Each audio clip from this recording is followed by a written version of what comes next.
आज के वीडियो में हम लोग बात करेंगे जो बिहार के शिक्षक हैं, लगभग 6 लाख शिक्षक, चाहे वो विशिष्ट शिक्षक हो, चाहे वो बीपीएससी शिक्षक हो, चाहे वो नियोजित शिक्षक हो, सभी प्रकार के जो शिक्षक हैं इसमें वरीयता का निर्धारण किस प्रकार से होगा। इससे पहले भी विभाग के द्वारा दिशा निर्देश जारी किया गया था दोस्तों, चाहे वो आपका विद्यालय अध्यापक नियमावली हो या विशिष्ट शिक्षक नियमावली हो, उसमें स्पष्ट किया गया था कि जो शिक्षक हैं, विशिष्ट शिक्षक हैं या नियोजित शिक्षक हैं या बीपीएससी शिक्षक हैं, इनमें जो है सबसे सीनियर कौन होंगे या इनका वरीयता का निर्धारण किस प्रकार से किया जाएगा। अपर मुख्य सचिव शिक्षा विभाग बिहार सरकार की अध्यक्षता में एक जो भीसी हुआ था दोस्तों, उसमें जो है स्पष्ट रूप से ये कहा गया था कि शिक्षकों की वरीयता सूची के बारे में कि जिला स्तर पर शिक्षकों का वरीयता सूची संधारण करने का प्रावधान संगत नियमावली में पूर्व से है। ये जो कहा गया है आपका विशिष्ट शिक्षकों के बारे में कहा गया है कि जो विशिष्ट शिक्षक हैं उसका जो वरीयता सूची बनेगा या जिस पर उसका जो सीनियरिटी होगा वो नियमावली में पहले से दिया हुआ है। साथ ही इस संबंध में सचिव शिक्षा विभाग के स्तर से विभिन्न कोटि के शिक्षकों के अंतर वरीयता का मापदंड भी संसूचित है, यानी कि और सब जो कैटेगरी के शिक्षक हैं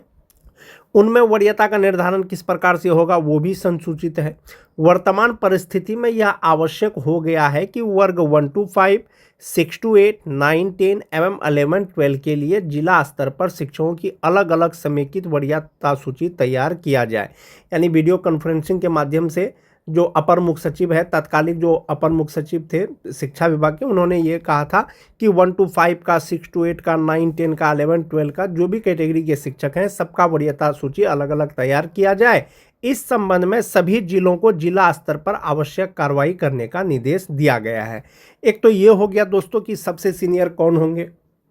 एक तो नियमावली के अनुसार आपका सीनियरिटी हो गया, दूसरा चीज होगा दोस्तों बेसिक पे के अनुसार। जाहिर सी बात है जिसका मूल वेतन ज़्यादा होगा वो सीनियर होंगे। शिक्षा विभाग के द्वारा एक पत्र पहले भी आया था दोस्तों जिसमें यह कहा गया था कि किसी भी वरीय शिक्षक का वेतन, मूल वेतन जो है कनिष्ठ शिक्षक से कम नहीं होना चाहिए। इस तरह का पत्र आया था। तो आप ये मान के चलें कि जो भी सीनियरिटी होगा, जो भी सबसे सीनियर होंगे वो नियमावली के अनुसार होंगे या रूल के हिसाब से होंगे, जो भी नियमावली कहता है, चाहे वो विशिष्ट शिक्षक हो, चाहे वो बीपीएससी शिक्षक हो, चाहे वो नियोजित शिक्षक हो, चाहे वो अन्य कैटेगरी के शिक्षक हो। 18 फरवरी का ये पत्र है दोस्तों, आप एक बार पुनरावलोकन करना चाहेंगे कि कार्यालय जिला शिक्षा पदाधिकारी नवादा के द्वारा जो ये पत्र निकाला गया था, अब प्रेषक थे जो जिला शिक्षा पदाधिकारी थे, लिखा गया था सभी प्रधानाध्यापक, प्रभारी प्रधानाध्यापक, उच्च माध्यमिक, माध्यमिक, मध्य विद्यालय नवादा, सभी प्रधान शिक्षक, प्रभारी प्रधानाध्यापक प्राथमिक विद्यालय यानी नवादा जिले के सभी शिक्षकों को लिखा गया था। इसमें कहा गया था कि विषय है स्थानीय निकाय शिक्षक यानी नियोजित शिक्षक, विशिष्ट शिक्षक एवं विद्यालय अध्यापक की विद्यालय में आपसी अंतर वरीयता निर्धारित करने के संबंध में। यानी विद्यालय में जो आपका नियोजित शिक्षक हैं यानी स्थानीय निकाय के शिक्षक हैं, विशिष्ट शिक्षक हैं या बीपीएससी शिक्षक हैं, इसमें आपसी जो अंतर वरीयता है आप उसका निर्धारण कर लीजिए। ऐसा सभी प्रधानाध्यापक को जो है ये पत्र प्रेषित किया गया था।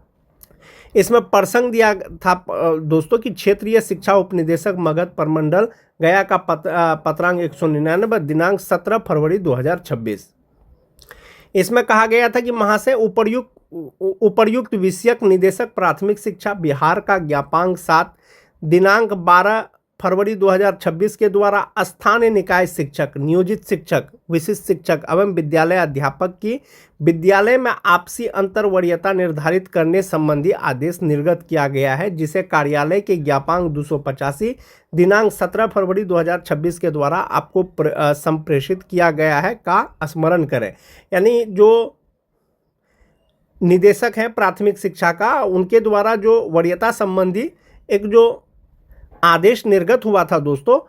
उसमें जो है नियोजित शिक्षक हो, विशिष्ट शिक्षक हो या विद्यालय अध्यापक हो, उसका जो है वरीयता से संबंधित दिशा निर्देश दिया गया था। इसमें कहा गया है कि उक्त विभागीय परिपत्र दिनांक 12 फरवरी 2026 के क्रम में प्रसंगाधीन पत्र दिनांक 17 फरवरी 2026 के द्वारा अधोहस्ताक्षरी कार्यालय से आपके निर्देशित करने हेतु निर्देश दिया गया कि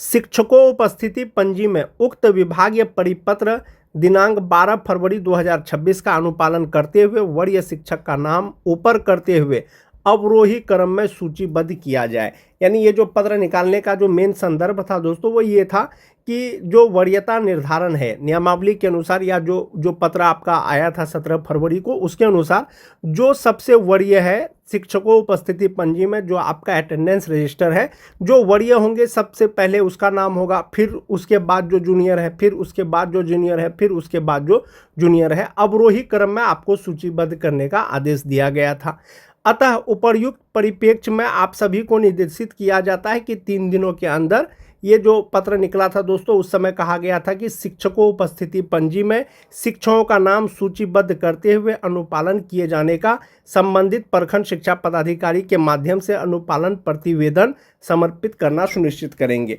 यानी जो भी वरीय शिक्षक हैं उसका नाम सबसे ऊपर होना चाहिए, यानी 1 नंबर में होना चाहिए, उसके बाद जो है 2 नंबर में होना चाहिए, उसके बाद जो है 3 नंबर में होना चाहिए। इसी तरह से जो सबसे जूनियर है दोस्तों उसका नाम जो है लास्ट में होना चाहिए। ऐसा जो है शिक्षकों उपस्थिति पंजी में यानी टीचर अटेंडेंस रजिस्टर में जो है ऐसा करने का आदेश दिया गया था। और ये एक जिला का पत्र था दोस्तों, नवादा जिला का ये पत्र था, और सेम दिशा निर्देश दोस्तों सभी जिलों के लिए था जो आपका राज्य कार्यालय से पत्र आया था। जैसा कि आप देख पा रहे होंगे,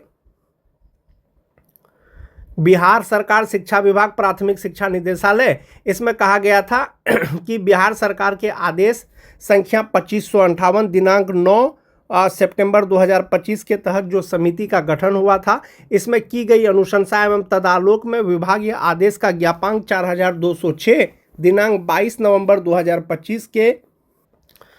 माध्यम से स्थानीय निकाय के शिक्षक, नियोजित शिक्षक, विशिष्ट शिक्षक, विद्यालय अध्यापक में आपसी वरीयता निर्धारण करने हेतु दिशा निर्देश मापदंड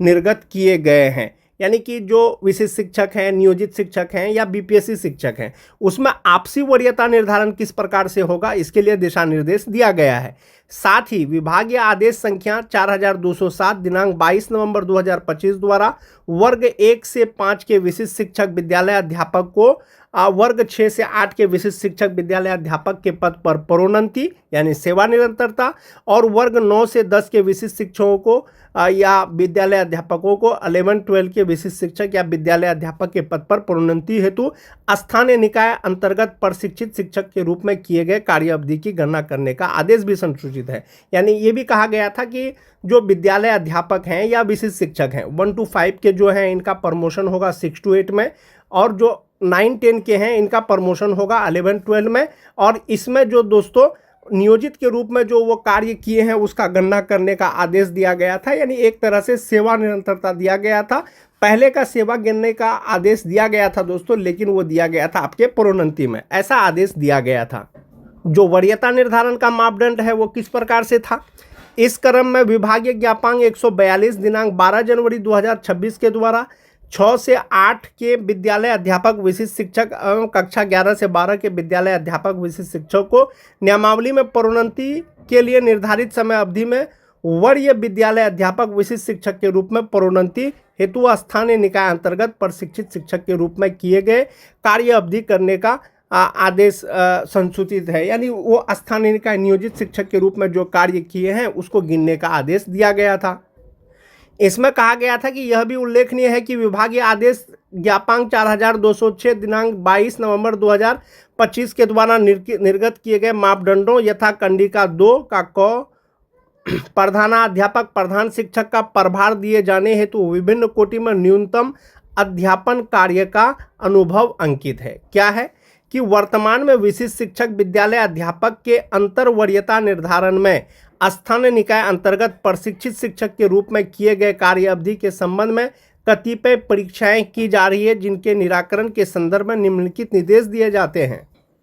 इसमें कहा गया दोस्तों कि प्रारंभिक विद्यालयों के जिला संवर्ग के सहायक शिक्षक यानी मरणशील, माध्यमिक विद्यालयों के प्रमंडलीय संवर्ग के सहायक शिक्षक जो मरणशील पद है, स्थानीय निकाय के शिक्षक, सक्षमता उत्तीर्ण होने के उपरांत विशिष्ट शिक्षक एवं बिहार लोक सेवा आयोग के आधार पर विद्यालय अध्यापक के पद पर नियुक्त शिक्षकों से संबंधित नियमावली में उनके संवर्ग के शिक्षकों की वरीयता का निर्धारण हेतु दिशा निर्देश उपलब्ध है, जो यथावत रहेगा। इसमें यह कहा गया था कि सबसे पहले जिसको प्रशिक्षित वेतनमान मिल रहा था वही वरीय होंगे, चाहे अगर कोई नियोजित शिक्षक हैं, विद्यालय अध्यापक हैं या विशिष्ट शिक्षक हैं एक ही विद्यालय में, और जो नियोजित शिक्षक है दोस्तों उसको सबसे पहले से प्रशिक्षित वेतनमान मिल रहा है, तो तीनों शिक्षक में जो है जो स्थानीय निकाय के शिक्षक होंगे, नियोजित शिक्षक होंगे, वही वरीय होंगे।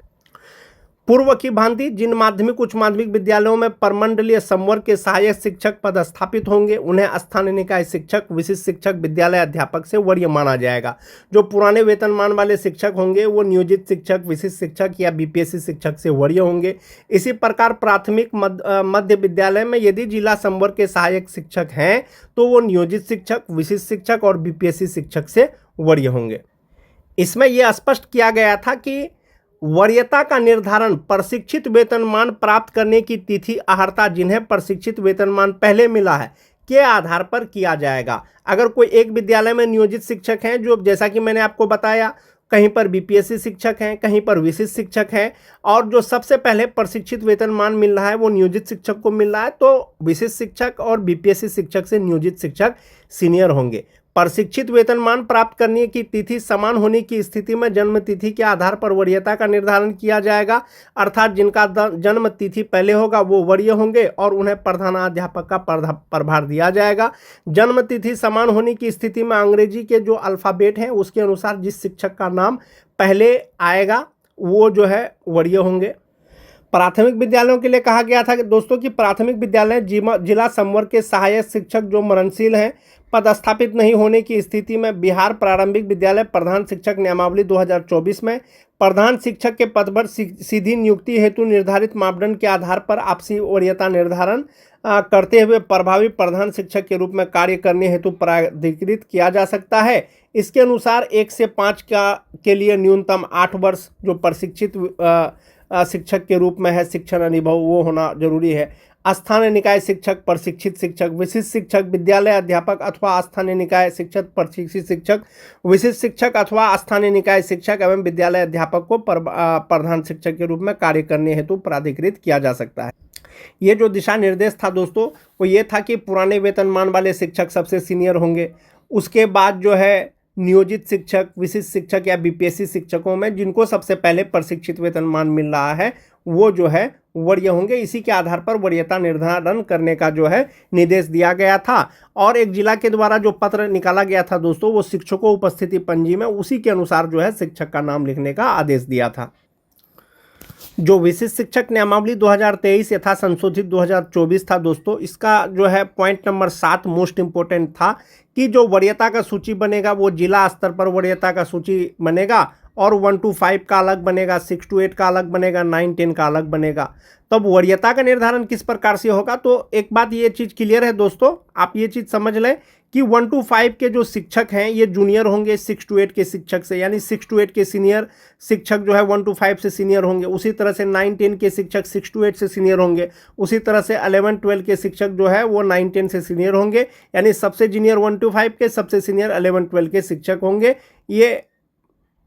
उसके बाद है दोस्तों कि वरीयता का निर्धारण निम्नलिखित मापदंडों के अनुसार किया जाएगा। क्या मापदंड? स्थानीय निकाय शिक्षक के रूप में प्रशिक्षित वेतनमान प्राप्त करने की तिथि से जिसको सबसे पहले प्रशिक्षित वेतनमान मिला है या मिल रहा है वही सीनियर होंगे। जहां 2 शिक्षक उपर्युक्त मापदंड के अनुसार एक ही तिथि साझा करते हैं उनकी जन्म तिथि वरीयता तय करने के लिए मापदंड होगा। एक ये हो गया दोस्तों कि प्रशिक्षित वेतनमान की तिथि से तो वरीयता का निर्धारण किया जाएगा, लेकिन बहुत सारे शिक्षक ऐसे होंगे जिनका प्रशिक्षित वेतनमान का तिथि एक ही है, तो ऐसी स्थिति में जो उनका वरीयता का निर्धारण होगा उनका जन्म तिथि के अनुसार होगा। अगर जन्म तिथि भी सेम हो तब उसका जो है नाम का अंग्रेजी का जो अल्फ़ाबेट है जिसका सबसे पहले आएगा वो सीनियर होंगे। उसके अतिरिक्त एक चीज़ है दोस्तों कि इसके अतिरिक्त अगर कोई मामला आता है तो विभाग इस पर निर्णय लेगा। अब एक चीज़ ये समझ जाइए दोस्तों, जो टीटी पास शिक्षक हैं, चाहे वो जनरल टीटी हो चाहे तो वो उर्दू टीटी हो 2013 से लेकर के 16 तक, तो मोस्टली शिक्षकों का जो प्रशिक्षण